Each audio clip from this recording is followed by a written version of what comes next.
We all have this negative self-talk that goes in our head. Guess what? There's enough people that are telling us we can't do it, that we're not good enough. Why do we want to tell ourselves that? We know for a fact that thoughts influence action. It is time to be more selfish, where it's all about you and taking care of you. If you want to live your dream, you will have to fight for it. You will have to fight the greatest battles of your life. You will have to battle the external enemy. You've got to be willing to test yourself. You've got to be willing to look inside yourself and find out who you really are. You've got to be willing to stare nakedly at your inadequacies and be willing to push through them. Prove to yourself how much work you can put in. You know how much work it's going to take, and you know the time it takes. Invest in yourself to make your life better. So that way, when you achieve that success, it gives you so much satisfaction because you know you worked your butt off. Remember this, you're the lead character in the story of your life, and the person who controls that script is you and your God.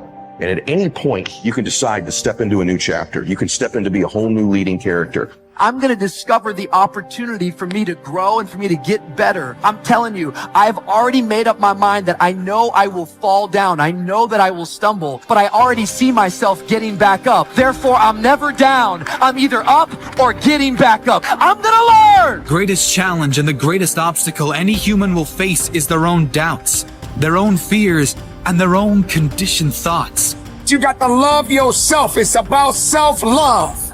Start understanding that if you're going to do something with your life, you got to fall in love with yourself again. You owe it to yourself to see how far you can go in life. You owe it to yourself to earn the kind of money you want to earn. You owe it to yourself to be the kind of person you want to be, to feel the energy you want to feel, to have the body you want to have from doing the work you know you are capable of doing.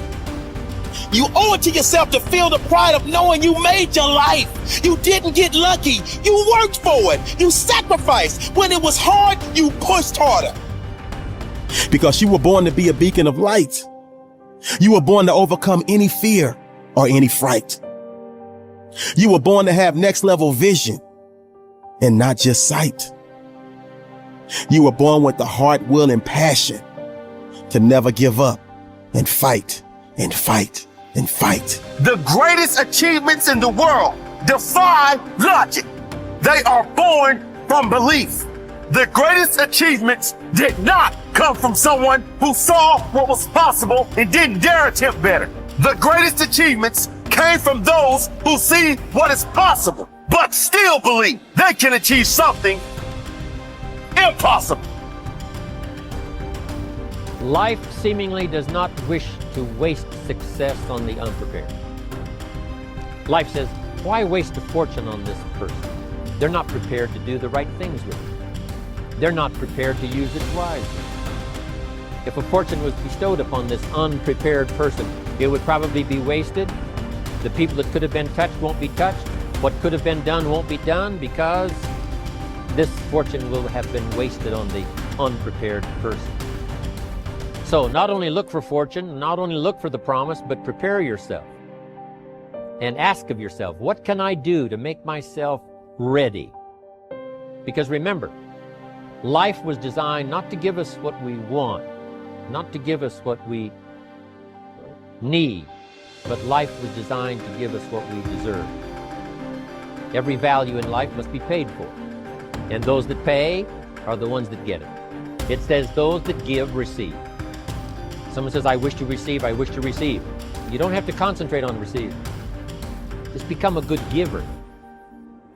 It says those that search will find. Someone says, well, I need to find some good ideas to help change my life for the future.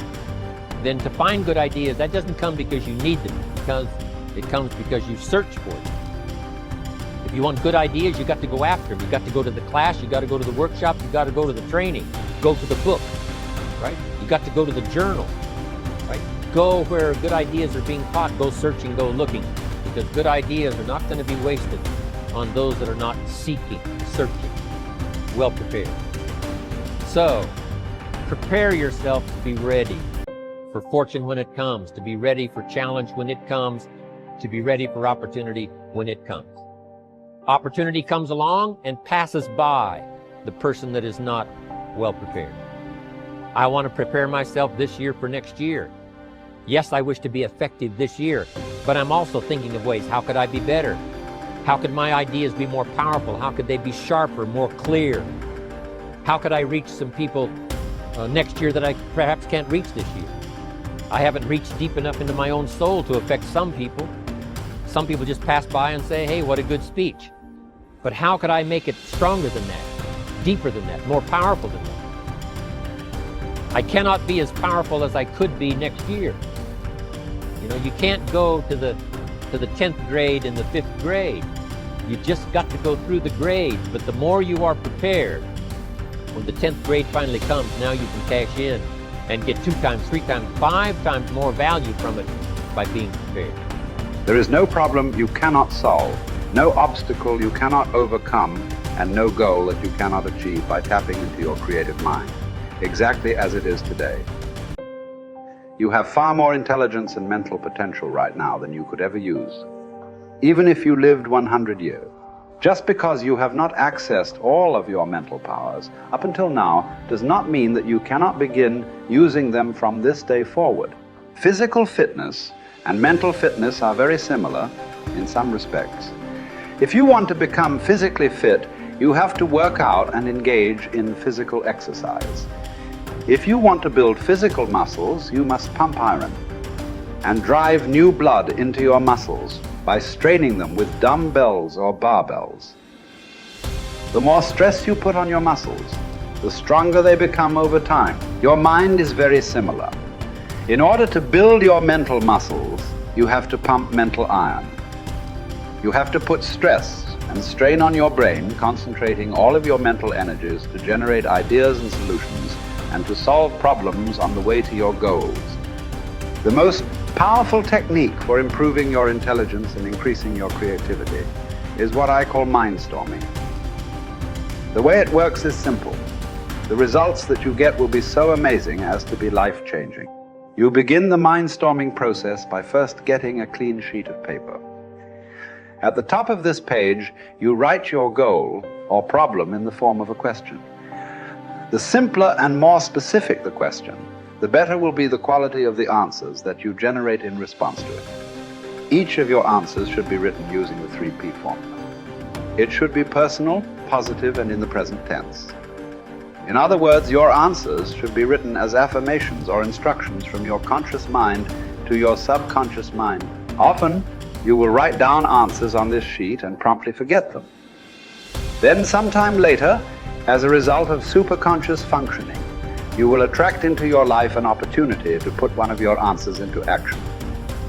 Once you have written your question at the top of the page, you then discipline yourself to generate at least 20 answers to that question. You can write down more than 20 answers to the question, but it is essential in this exercise that you set a goal for a minimum of 20.